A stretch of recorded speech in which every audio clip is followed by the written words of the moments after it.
What's up, Drip Feed fam? Get ready to dive headfirst into the hottest news dropping today.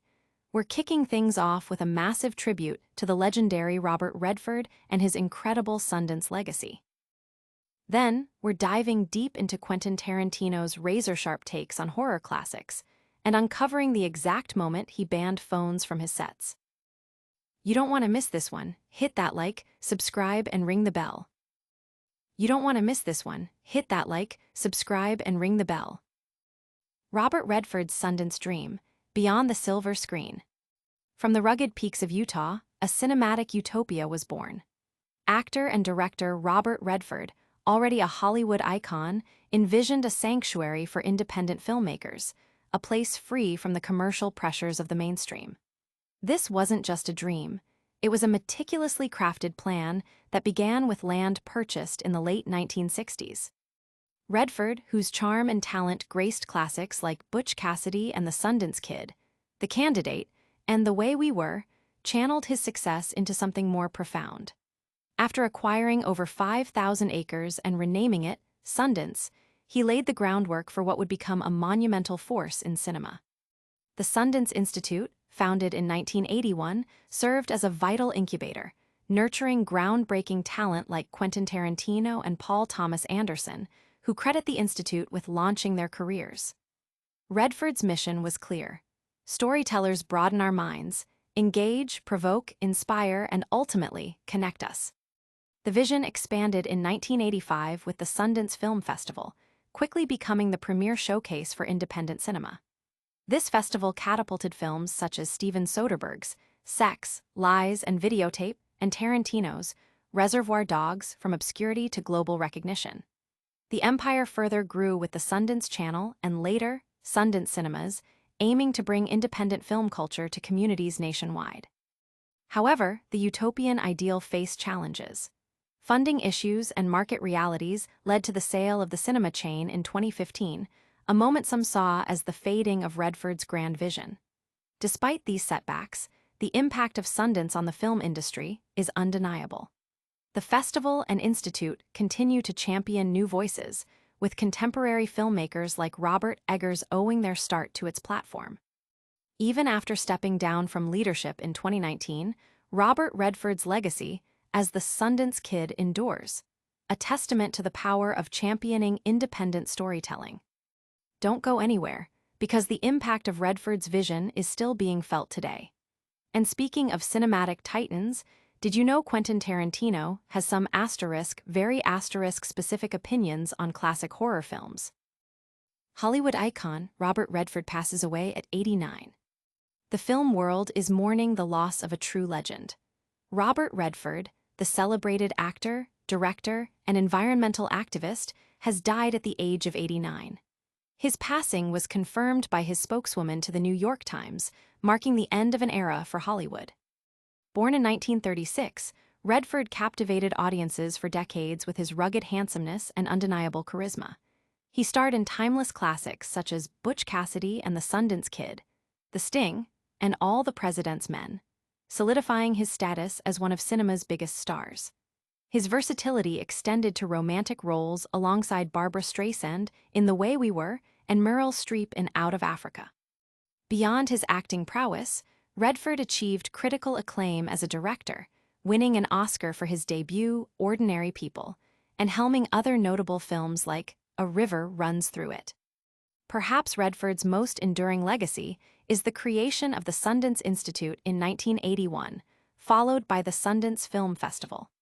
This platform became the paramount venue for independent cinema, launching the careers of visionary filmmakers like Steven Soderbergh, Quentin Tarantino, and Clay Zhao. Redford himself faced personal tragedies, including the loss of his son Jamie in 2020, and had increasingly withdrawn from acting in recent years, with his last major roles in All Is Lost and The Old Man and the Gun. He is survived by his wife, Sybil Shaggers, 2 daughters, and several grandchildren. His death leaves a void in the industry, but his monumental contributions to film and independent cinema will continue to inspire generations. But Redford wasn't just about nurturing talent. He also had strong opinions on the films that shaped the industry. And speaking of strong opinions, Quentin Tarantino has some very particular thoughts on a certain 70s horror franchise. Tarantino's chainsaw verdict, perfection versus stupid. Quentin Tarantino, a filmmaker known for his deep reverence for cinematic history, has made his feelings crystal clear on Tobe Hooper's iconic horror saga, the Texas Chainsaw Massacre. While he hails the 1974 original as a near-perfect work of art, he doesn't hold back his criticism for its 1986 sequel, calling it stupid. Tarantino's admiration for the original film, which he's discussed on platforms like Jimmy Kimmel Live and Eli Roth's History of Horror, stems from its raw intensity and unsettling atmosphere. He sees the first film, a sun-baked road trip that descends into a nightmare with Leatherface and his cannibalistic family, as a groundbreaking blueprint that redefined independent horror.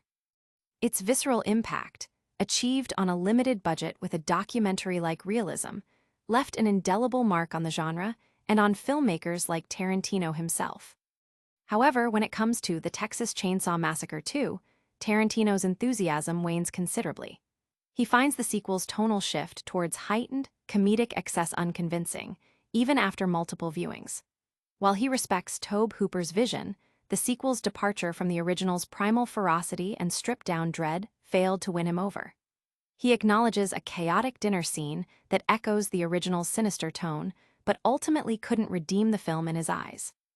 This sharp dichotomy highlights Tarantino's exacting standards and his deep appreciation for the specific impact of the original film.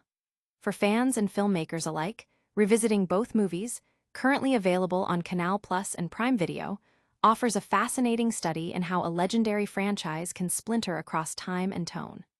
While some agree with Tarantino's assessment, others find merit in the sequel, keeping the debate around Hooper's chainsaw classic alive. But Tarantino's influence isn't just in his film critiques, it extends to how he runs his sets.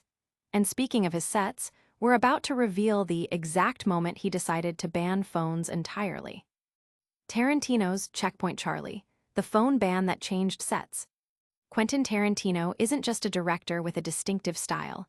He's also known for his strict set policies, and his ban on mobile phones predates the trend. Since 2002, during the filming of Kill Bill, Tarantino has enforced a no-phone rule, a policy that has only become more crucial with the rise of smartphones. The genesis of this ban was a single, infuriating incident. Tarantino vividly recalls a scene with Michael Madsen being ruined by a ringing phone, which not only derailed the take, but also negatively impacted the rest of the night's shooting. This disruption, coupled with an assistant director's reminder that the production was providing the phones, was enough for Tarantino to implement a complete ban. This policy, nicknamed Checkpoint Charlie, requires crew members to surrender their devices at the start of the day, with phones returned only at the wrap. The ban even extends to laptops, as Tarantino finds the whirring of electronics incredibly distracting.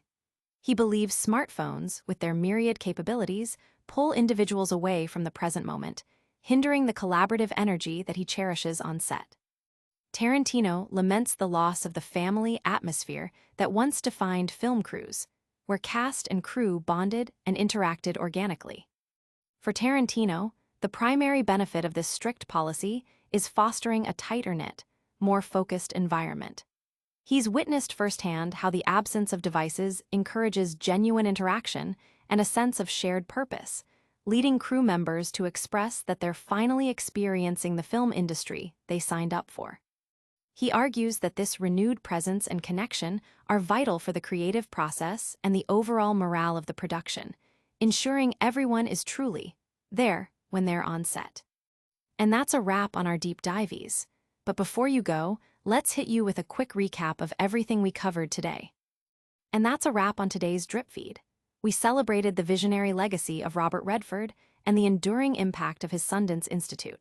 We also heard Quentin Tarantino's sharp critiques of the Texas Chainsaw Massacre franchise and learned about the strict phone ban he implemented on his sets back in 2002. Don't forget to like this video, subscribe to Drip Feed for all your entertainment news, and hit that notification bell so you never miss an update. Follow us on all social media platforms for more exclusive content. Thanks for watching.